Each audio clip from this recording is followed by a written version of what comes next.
తిరుమల ఈ లడ్డు మీద జరిగిన ఈ కల్తీ ఈ డిబేట్కి సంబంధించి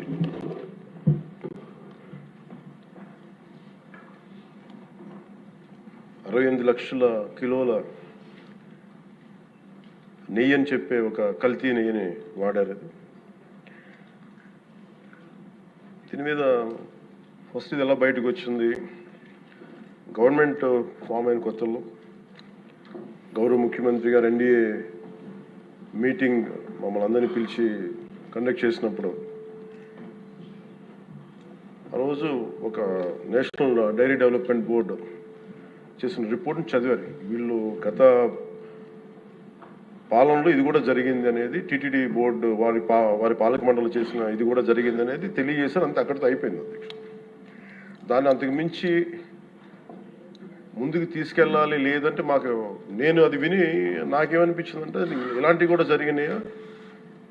ఎందుకంటే ఆల్రెడీ గతంలో తిరుమలకి పైకి అంత వెళ్ళినప్పుడు కొంత స్థానికంగా కొంత ఉన్న చెప్పింది, తిరుమలలో చెప్పింది, ఇవన్నీ కోరిలేట్ చేసుకొని కొంత ఆ ప్రసాదం కూడా క్వాలిటీ లేదని ఎలా చేశారు ఏంటో అనుకున్నాం. కానీ ఒక గబుక్కుని ఒకళ్ళ బ్లేమ్ చేయడం అనేది చాలా ఆలోచించి మాట్లాడతాం. ముఖ్యంగా పబ్లిక్ లైఫ్లో ఉన్నాం కానీ బాధ్యతగా ఉన్నాయి మా పొజిషన్లో. అలాంటిది అసలు ఈ నెయ్యిలో కల్తీ జరగలేదు ఇవన్నీ వాళ్ళు మాట్లాడుతుంటే దాని మీద చాలా కంప్లీట్ వివరణ ఇవ్వాల్సిన అవసరం ఉంది అనిపించింది అధ్యక్ష. ముఖ్యంగా గత ప్రభుత్వ పాలనలో ఉన్నప్పుడు ఎక్కడా కూడా దేవాలయాల మీద దాడులు జరిగినా ఇంకోటి జరిగినా ఎక్కడా కూడా మేము దోషుల్ని పట్టుకోండి అని చెప్తా వచ్చాం తప్ప ఎక్కడా కూడా మీరు చేయించారని కానీ మీరు ఉన్నారని కానీ ఎక్కడ ఎందుకంటే తక్కువ అలా కూర్చోబెట్టి ఎలా పడితే అలా మాట్లాడటానికి బాధ్యత ఉంటాం కాబట్టి అలా మాట్లాడలేము. అలాగే ఇది కూడా గౌరవ ముఖ్యమంత్రి గారు రోజు ఎన్డీఏ సభలో చెప్పినప్పుడు మాకు కూడా ఏమనిపించిందంటే దీన్ని ఎలాగా అడ్రస్ చేయాలో నాకైతే ఇంటికి వెళ్ళాక నాకు అర్థం కాలేదు. ఇలాగ యానిమల్ ఫ్యాక్ట్ కూడా కలిసి ఇది ఎన్డీడీబీలో వచ్చింది అని నేషనల్ డైరీ డెవలప్మెంట్ బోర్డు దాంట్లో. సో ఇవన్నీ కూర్చోబెట్టి మాట్లాడుతున్నప్పుడు నేను తర్వాత మార్నింగ్ నేను ట్వీట్ చేశాను అధ్యక్ష. దాని మీద ఎందుకు ట్వీట్ చేయాల్సి వచ్చిందంటే వరుసగా నన్ను ట్యాగ్ చేస్తే చాలా మెసేజ్లు వస్తూ ఉన్నాయంట. నా ఆఫీస్ నుంచి అన్ని పంపించేటప్పటికి నేను చూసాను ఏం జరిగిందంటే మీరు ఎవరు మాట్లాడరేంటి, ఇలాంటి రిపోర్ట్ ఉన్నప్పుడు కూడా మీరు ఎవరు మాట్లాడరు ఏంటంటే అప్పుడు నా ఉద్దేశం ఏముందంటే దిగి ఈ దేవాలయాలు జరిగే ఇలాంటివన్నీ ఇవన్నీ కూర్చోబెట్టి దీనికి ఒక రక్షణ ఒక సనాతన ధర్మ రక్షణ బోర్డు లాంటి ఉంటే బాగుంటుంది. ఎందుకంటే ఇలాంటి కూర్చోబెట్టి చాలా న్యూట్రల్గా చాలా ఆబ్జెక్టివ్గా చేయొచ్చు ఇవి అనే ఉద్దేశంతో నేను పెట్టాను అధ్యక్ష. నాకు గిల్ట్ ఎక్కడొచ్చిందంటే అరే ఇవన్నీ మనకి లాస్ట్ 2-3 ఇయర్స్ మా టెంపుల్ దగ్గర తిరుమలకి వెళ్ళినప్పుడు కూడా గౌరవ మంత్రివర్యులు మనోహర్ గారు మేము వెళ్ళినప్పుడు మా దృష్టికి చాలామంది తీసుకొచ్చారు అధ్యక్ష. మేమే 2-3 పర్యాలు మేమే మాట్లాడుకున్నాం. సో నాకు అవన్నీ గుర్తొచ్చి అరే మనకి తప్పు జరిగింది తెలిసి మనం దాన్ని సరిగ్గా తీసుకెళ్ళకపోయిన ఒక పశ్చాత్తాపంతో నేను ఒక దీక్ష చేశాను అధ్యక్ష. ఆ తర్వాత దాన్ని అందరూ అన్ని రకాలుగా తీసుకెళ్ళారు సార్ 3 పార్టీస్. అలాగే మాకు తర్వాత మొన్న గౌరవ ముఖ్యమంత్రి గారు మనకి కేశవ్ గారు మా క్యాబినెట్లో కూర్చున్నప్పుడు మా దృష్టికి తీసుకొచ్చింది అసలు ఈ నెయ్యిలో నెయ్యే లేదనేది చాలా స్పష్టంగా తెలియదు. మాకేమనిపించిందంటే ఏదైనా సరే innovation is very important in life. Innovation లేకపోతే ఈ పాటికి ఒక్కొక్కరు ఒక్కొక్కలా ఇన్నోవేట్ చేస్తారు. బట్ ఈ పర్టికులర్ ఈ గత ప్రభుత్వంలో ఉన్న వ్యక్తులు వీళ్ళు అరాచకంలో ఇన్నోవేషన్ చేశారు. వీళ్ళు కల్తీలు కూడా అంటే మామూలుగా ఒక నెయ్యి కావాలంటే పాలలో నుంచే కాకుండా రసాయనాల నుంచి కూడా తీయచ్చు, మిగతా వాటి నుంచి కూడా తీయచ్చు అని చేసి చూపించారు. దానికి సంబంధించిన కంప్లీట్ ఈ సిబిఐకి ఆ రిపోర్ట్ ఇచ్చినప్పుడు ఎక్కడా కూడా నెయ్యి లేకుండా వీళ్ళు నెయ్యి తయారు చేశారని చాలా స్పష్టంగా తెలియజేశారు. ఇప్పుడు మనం ఏం మాట్లాడుతున్నాం వీళ్ళందరితో అంటే ఎక్కడా కూడా ఈ సభ సాక్షిగా చెప్తున్నాను, ఇది ప్రజలకు కూడా తెలియాలి, ఎక్కడా కూడా గత ప్రభుత్వం తాలూకు హెడ్ చేసిన వ్యక్తి చేశారని ఎక్కడ కూడా నేను ప్రత్యేకించి మాట్లాడాను. నేనేం చెప్తాను, టీటీడీ పాలక మండలి బాధ్యత ఇది. మీరు కూర్చోబెట్టి మీరు బాధ్యత తీసుకొని వాళ్ళ పార్టీ ఆ ప్రభుత్వం స్థాపించినప్పుడు వాళ్ళ నియమించిన పాలకా మండలి వాళ్ళు చేసిన తప్పులకి సింపుల్ ఏం చేయాలి అధ్యక్ష? ఒక ఇంటర్వ్యూలో కూడా నన్ను అడిగితే నేనేం చెప్పానంటే you mean to say you going to blame the person who headed the last government అంటే my intention is not that. My intention is always to say that who did this, who are the perpetrators. A perpetrators is more or less they are the TTD board. Let them be accountable for that. ఎక్కడ కూడా నేను ఈ వ్యక్తి గురించి మేము మాట్లాడలేదు, ఎందుకంటే డైరెక్ట్గా ఇన్వాల్వ్మెంట్ ఉందని మనం చెప్పట్లేదు అది, ఎందుకంటే వాళ్ళు నియమించిన బోర్డు ఇది. కానీ వాళ్ళు ఏం చేస్తున్నారు అక్కడ కూర్చోబెట్టి ఎక్కడా కూడా సింపుల్గా ఏం చేయాలి దీక్ష? నిజంగా నేనేం చెప్పాను ఆ ఇంటర్వ్యూలో కూడా, ఆయనే తప్పు, నాకు సంబంధం లేదు, మేము పలానా టీటీడీ బోర్డు చేసింది ఇది, ఆ టీటీడీ బోర్డు మీద మీరు నిష్పక్షపాతంగా ఒక కమిటీ వేయండి, ఆ దోషులు శిక్ష పడేలా చేయండి, వాట్ ఎవర్ దాని అవుట్కమ్ ఏముంటుందో దాన్ని బయట పెట్టండి, ఇంత సింపుల్గా తేల్చేయచ్చు. వాళ్ళు వెనకెందుకు వేసుకొస్తున్నారు నాకు ఈ రోజుకి నాకు అర్థం కాదు. ఈ రోజుకి వెనకేసుకు రావాల్సిన అవసరం లేదు. వెరీ క్లియర్ కట్ రిపోర్ట్ ఇచ్చింది. ఇందులో కంప్లీట్గా అసలు నెయ్యి లేకుండా వీళ్ళు నెయ్యి తయారు చేశారు కనుక రసాయనాలతోటి పామ్ ఆయిల్ తోటి వీటన్నిటితో బేస్ చేసుకొని నెయ్యి లేకుండా నెయ్యి తయారు చేశారు. It's very clear cut, it's evident. ఇప్పుడు ఎందుకు ఇంత డిస్కషన్ అవుతుంది అధ్యక్ష? మనందరం కూర్చోబెట్టి ఇంత సభా సమయాన్ని ప్రజలకు ఇవ్వాల్సింది కేవలం తిరుపతి లడ్డు గురించి ఎందుకు మాట్లాడాల్సి వస్తుందంటే, వాళ్ళు నిజంగా కనుక ఉప్పేసుకుని ఉంటే కల్తీ జరిగింది, దానికి తగ్గ లా ఏం కోర్స్ యాక్షన్ ఏం తీసుకోవాలో తీసేసుకుని అయిపోతుంటే దానికి ఎవరైతే పర్పెట్రేటర్స్ ఉన్నారో వాళ్ళకి ఆ శిక్షగా వెళ్ళిపోతారు. అలా కాకుండా అసలు ఆ నెయ్యిలో కల్తీ లేదు, యానిమల్ ఫ్యాట్ లేదు, రిపోర్ట్ ఇచ్చిన తర్వాత ఇవన్నీ. అందుకని ఈ సభ ఈరోజు ఇంతమంది మాట్లాడాల్సి వస్తుంది అధ్యక్ష. మాకు ఏమనిపించిందంటే అధ్యక్ష, దీన్ని క్యాబినెట్ మీటింగ్లో మా దృష్టికి తీసుకొచ్చింది మీకు తెలియజేస్తున్నాను మీ ద్వారా ప్రజలకి. సిబిఐ నేతృత్వంలోని ఈ స్పెషల్ ఇన్వెస్టిగేషన్ టీం ఆ నెయ్యి తయారీకి 1 లీటర్ పాలు కూడా వినియోగించలేదని చెప్పి చాలా ఖచ్చితంగా తేల్చింది. ఆ పామాయిల్లో రసాయనాలు కలిపి తయారు చేసినట్టు చెప్పింది. ఆ ఇతర రసాయనాలు ఏ మూలకాల నుంచి తయారయ్యాయో నిర్ధారణ చేసే సాంకేతికత, దానికై సంబంధించిన టెక్నాలజీ ఆ పర్టికులర్ మా వద్ద లేదనేది ఆ సిట్ తేల్చేసింది. ఈ కేసులో 36 మందిని నిందితులుగా తేల్చింది. శ్రీవారి ప్రసాదాన్ని అపవిత్రం చేసేందుకు ఒక ప్రణాళిక, ఒక ప్లాన్ ప్రకారం కుట్ర జరిగిందన్నట్టు సిట్ తెలియజేసింది. అలాగే పోనీ దీనికి ముందు ఏం జరిగిందని చూస్తే, తమకి నచ్చిన సంస్థలకి నెయ్యి సరఫరా కాంట్రాక్టులు కట్టబెట్టేందుకు ఒక ప్రణాళిక ప్రకారం టెండర్ నిబంధనలను సవరించారు. నెయ్యి సరఫరాకి సంస్థకి ఉండాల్సిన కనీస వార్షిక టర్నోవర్ 250 కోట్ల నుంచి 150 కోట్లకు తగ్గించారు. రోజుకి 4 లక్షల లీటర్ల పాలు సేకరించాలన్న నిబంధనని తొలగించారు. డైరీ రంగంలో 3 ఏళ్ల అనుభవం ఉండాలన్న నియమాన్ని ఏడాది కుదించారు. రోజుకి 12 టన్నుల వెన్నెయ్య తేయాలన్న నిబంధనను కూడా 8 టన్నులుగా మార్చేశారు. అంటే ఒకరికి నెయ్యి కాంట్రాక్ట్ ఇవ్వాలంటే ఇన్ని నిబంధనల్ని తూట్లు పడిచారు. పోనీ అది చేసిన తర్వాత మళ్ళీ సవరణ అనంతరం వీళ్ళు ఎంపిక చేసిన సంస్థలు 20-21 మధ్య నెయ్యి సరఫరా చేశాయి. నెయ్యి సరఫరా చేసిన సంస్థకు అందుకు కావాల్సిన కనీస అర్హతలు లేవని సిట్ ఛార్జ్ షీట్లో ఉన్నది. వీరు నెయ్యి సరఫరా ఎంచుకున్న సంస్థలు బోలేబాబా అని కానీ దానికి అనుబంధ సంస్థలు మాల్గంగా, వైష్ణవి డైరీలు 1 లీటర్ కూడా నెయ్యిని పాల నుంచి తయారు చేయాలని స్పష్టంగా చెప్పారు. ఇది 1924 మధ్య 11 కోట్ల మంది భక్తులను శ్రీవారిని దర్శించుకుంటే ఆ కాలంలో మొత్తం 48 కోట్ల లడ్డు ప్రసాదాలు విక్రయం జరిగింది. దాంట్లో సుమారు 20 కోట్ల లడ్డూలు నకిలీ నెయ్యితో తయారయ్యాయని చెప్పి టీటీడీ రికార్డ్స్ తెలియజేస్తాం. ఆ 11 కోట్ల మందికి రసాయనాలతో నిండిన మన లడ్డూలు పంపించారు. అలాగే ఇందులో 1,00,000 లడ్డూలు కూడా అయోధ్య రామ మందిర ప్రారంభోత్సవానికి పంపిణీ చేశారు.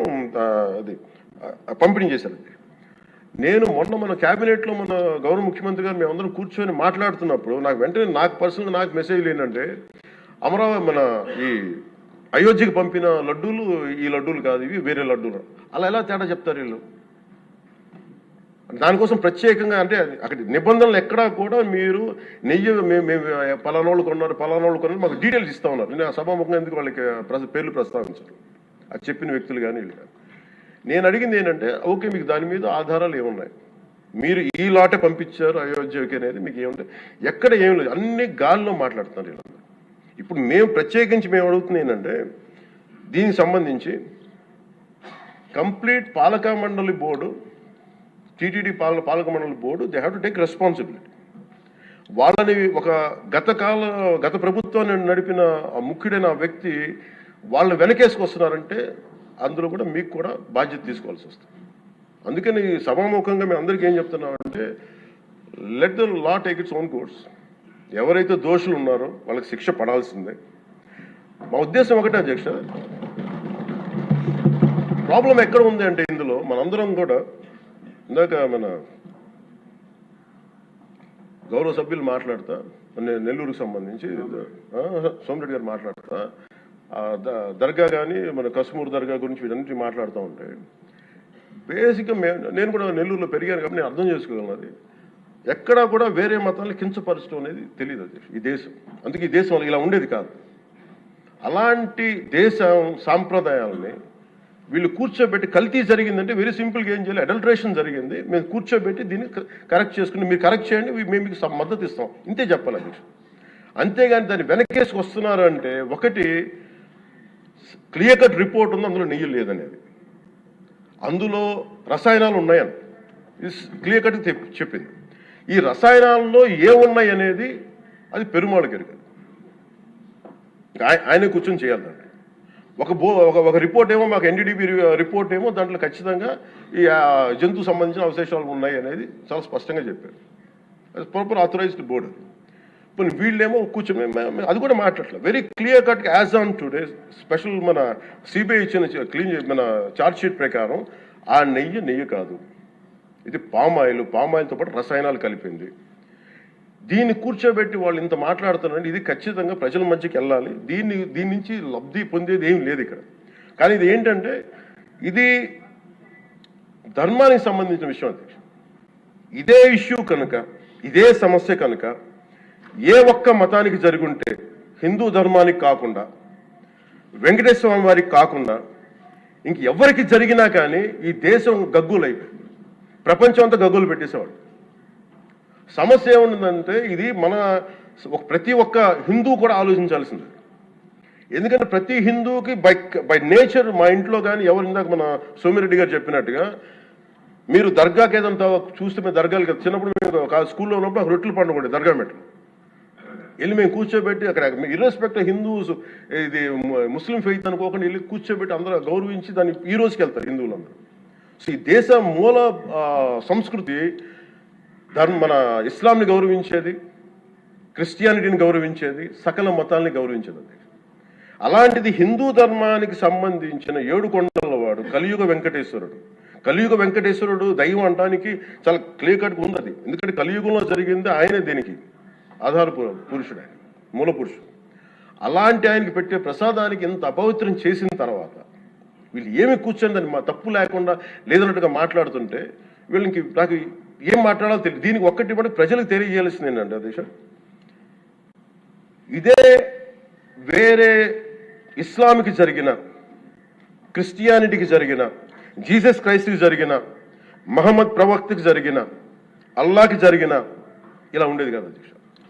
వాళ్ళు ఆ రోజు మన కౌన్సిల్లో కూడా అలా పటాలు తీసుకొచ్చేవాళ్ళు వేరే ఏ దేవత అయితే. బికాజ్ ఇది హిందువులు కాబట్టి వీళ్ళ కులాలతో ముక్కలుగా అయిపోయి ఉంటారు కాబట్టి హిందువులు తమ మతాలను ఎడాపెడా వీళ్ళు జోకులు వేసుకోగలరు కాబట్టి దీనికి సీరియస్నెస్ లేదు అధ్యక్ష. Before blaming anybody else every Hindu has to take a responsibility for this, every Hindu. ఎందుకంటే మన ఇస్లాంని మనం ఎందుకంత కూర్చోబెట్టంత వాళ్ళు గౌరవించే విధానం చూస్తే నిజంగా మనం హిందూ ధర్మాన్ని పాటిస్తే మనం గౌరవించుకోలేమో అనిపిస్తుంది మనకి. అది మిగతా మతాలను చూసి నేర్చుకోవాలి అధ్యక్ష. వీళ్ళకి ఏముంది, వీళ్ళు ఇంత మాట్లాడుతున్నారు తిరుపతి లడ్డు మీద. నిజంగా వీళ్ళు కనుక మాట్లాడితే అదే వేరే మతం గురించి ఎందుకు మాట్లాడరంటే ఓట్లు పోతాయి అధ్యక్ష. హిందువుల ఓట్లు చాలా ఈజీగా ముక్కలు కులాలను చేసి పెట్టేసి పోతాయి. ఆ వెంకటేశ్వరం కాబట్టి శివుడు ఉంటాడు, శివుడు కాబట్టి అమ్మవారు ఉంటాడు, ఈజీ వాళ్ళకి. ఈ నైజం జనాల్లో మారినంత కాలం ఇలాంటివి జరుగుతూనే ఉంటుంది అధ్యక్ష. వీళ్ళు ఇలాగే మాట్లాడుతూనే ఉంటారు. ఇది లోపల నుంచి మనందరం కదలాలి, ఇర్రెస్పెక్ట్ ఆఫ్ పార్టీస్. నేను వైసీపీలో ఇప్పుడు రాని వైసీపీ నాయకులు కూడా అడుగుతున్నాను, వాళ్ళ పద్ధతిదారులు కూడా చెప్తున్నాను ఈ సభాముఖం. మీరు ఎవరన్నా సరే రేపొద్దున్న నుంచి మీరు వెళ్ళి తిరుమలలో వెంకటేశ్వర స్వామిని దర్శించుకున్నప్పుడు ఆ నిలువెత్తు స్వామివారిని చూసినప్పుడు మీకు గిల్ట్ కలగకపోతే మీరు చూడండి. ఎందుకంటే ఆయన కళ్ళలోకి చూసినప్పుడు మీరు ఇన్ని తప్పులు చేసేవాళ్ళు మేము వెనకేసుకొస్తున్నామని ఎవరన్నా మాట్లాడితే ఆ పాపం వాళ్ళకే కాదు వాళ్ళకు కూడా చుట్టుకుంటుంది.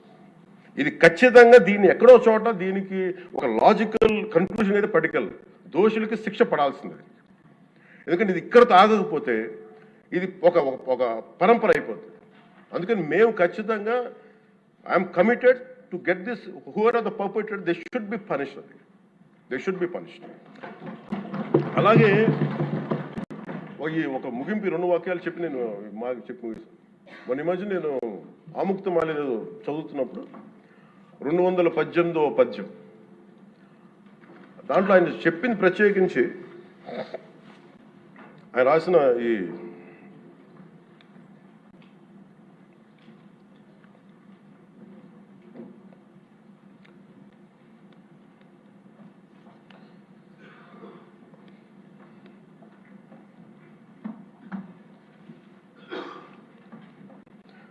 అంటే దేవాలయాల మీద డబ్బుల్ని ఎలా ఉండరు అంటే రాజుకి కర్తవ్యాన్ని ఉపదేశించే పద్యం. ఆయితికానికి ఇవ్వకు మమరాలయ ముఖ్యము అతడు అర్థతృష్ణాయుతుడై నిజోర్వియగు నష్టికి ఆ ధనమును తరల్చి రాజు ఆయతనమునకు చేర్చు మరి అట్టిది ఆపత్యము కాన ఒంటిగాడే అధికారి కావలయ ఇంచుకు తిన్నను వాడే రూపురం. మనకు తెలిసిన మహా గొప్ప పరిపాలకులు కృష్ణదేవరాయలు రాసిన అముక్తమాల్యదలోనిది ఈ పద్యం. దేవుడి సేవలో ఎలాంటి వారిని నియమించాలో రాజుకు కర్తవ్యాన్ని ఉపదేశించే పద్యం. రాజు కోసం వసూలు చేసేవాడికి దేవాలయంపై అధికారం ఇవ్వద్దు.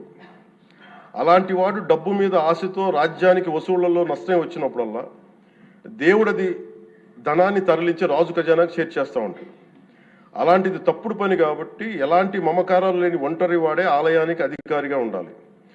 ఒకవేళ వాడు దేవుడి సొత్తు తిన్నప్పటికీ ఆ పాపానికి వాడే నాశనం అవుతాడు. కానీ ఆ డబ్బు తెచ్చి రాజుకి చేర్చడం వల్ల ఆ రాజ్యమే నాశనం అవుతుంది అని చెప్తుంది అధ్యక్ష పద్యం. గత ప్రభుత్వ పరిపాలన కాలంలో జరిగిందంతా అచ్చంగా ఇలాగే జరిగింది. అంటే ఇది మనందరికీ కూడా చాలా లోతుగా ఆలోచించాలి. ఇది భగవంతుడికి సంబంధించినది. అంతమంది వెళ్ళి వాళ్ళ కర్మని అక్కడ వేస్తారు అధ్యక్ష డబ్బులుగా. ఆ కర్మని ఆ పుణ్యస్థలమే కాపాడాలి. భక్తులు తాలూకు నిత్య 7 కొండల వాడి నామస్మరణే కాపాడ తప్ప ప్రజలు చేసిన కర్మ ఎవరైతే భగవంతుడి సొమ్ముతో ఆడుకుంటారో భగవంతుడి డబ్బును దోచేస్తారో తరాలు కూడా లేచిపోతాయి. చాలా జాగ్రత్తగా ఉండాలి. ఇది ఎంత మనం ఇది చాలా పుణ్యకార్యాలకు ఇవ్వాల్సింది. అందుకని వీళ్ళందరికీ కూడా ఇప్పటికైనా దీని కల్తీ జరిగింది వాళ్ళు ఒప్పుకుంటామని చెప్పి వాళ్ళు నిజానికి ఇంకా ఇబ్బంది లేకుండా ఇంకా మళ్ళీ దీని గురించి మీరు ఢిల్లీకి వెళ్ళి కోర్టులు వేసే కొద్దీ మీ పాపం పెరుగుద్దే తప్ప మీ నాశనం కొంచెం ఫాస్ట్ అవుద్ది తప్ప ఇదైతే తగ్గదు. అందుకని దయచేసి అందరం ఈ ఒక్కటి అధ్యక్షుడు ఇంకొక మరోమారు చెప్పి మీరు ఎక్కడో చోట ఈ దేశం హిందూ దేవతల మీద హిందూ ధర్మం మీద దాడి జరుగుతున్నప్పుడు irrespective of political parties irrespective of what you are where you are which language you speak ఏ భాష మీరు మాట్లాడతారు మీరు ఏ కులస్తులో తెలియదు కానీ హిందూ ధర్మాన్ని మటుకు దాడి జరుగుతున్నప్పుడల్లా ముక్త కంఠంతో ఏకాభిప్రాయంతో ఖండించకపోతే మటుకు ఇలాంటి పరంపర కొనసాగుతూనే ఉంటుందని తెలియజేసుకుంటూ సెలవు తీసుకుంటాం. చాలా పవన్ కళ్యాణ్ గారు చాలా అత్యద్భుతంగా ప్రజల్ని ఆలోచింపజేసే విధంగా చాలా అద్భుతంగా మాట్లాడారు. అప్పుడే అయిపోయిందా అని ఫీల్ అయ్యేలాగా చేశారు. ధన్యవాదాలు. ఇప్పుడు గౌరవ ముఖ్యమంత్రి వారి